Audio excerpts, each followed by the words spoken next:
జూబ్లీస్ లట ఈమె ఇష్యూ జూబ్లీస్కి ఏం సంబంధం?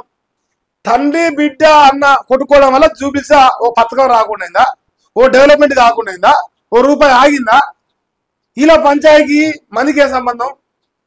ప్రజలకు అభివృద్ధి ఏం జరిగింది, అన్యాయం ఏం జరిగింది, బాధ ఏం పెట్టరు, గోసేం పెట్టరు, అదే ముఖ్యం.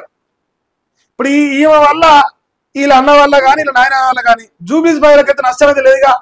నీకుండొచ్చు నష్టం, నువ్వు చేసే లంగా దందల వల్ల ఏమైనా నష్టం ఉండొచ్చు నీకు, ఎడికోరను ఇంకేదో అంటున్నావు. ఈయనంటే ఫోకస్ హాట్ టాపిక్ గా మారిందట. ఇక సొంత చెల్లెకే అన్యాయం చేసినోడు పక్కింటి ఆడబిడ్డకు ఏం న్యాయం చేస్తాడు అంటూ నిలదీతలు. ఎవడాడ నిలదీసినోడు సుపీరి జూబ్లీస్ లా? ఎవరన్నా అడుగుదాం పారి. ఆడబిడ్డల గురించి మాట్లాడుతా అన్న రేవంత్ రెడ్డి గారు ఈ రాష్ట్రంలో 4 కోట్ల మంది మానభంగం జరిగితే ఆడేమో అనిపిస్తలేదా?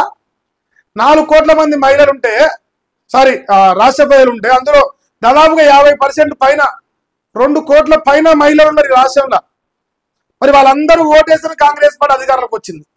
కేసీఆర్ బిడ్డ ఒక్కదే మహిళనా? మానభంగం చేసి మర్డర్లు చేయబడి చంపిన వాళ్ళు, చచ్చిపోయిన వాళ్ళు మాత్రం వాళ్ళు మహిళలు కాదు. వాళ్ళ పైన నీకు ఎట్లాంటి ప్రేమ లేదు, ఎట్లాంటి బాధ లేదు, బందీ లేదు, సిగ్గు లేదా నీకేమన్నా? ఈ ఒక్కదే పుట్టినది అమ్మకాయకు, అది పుట్టలేదా?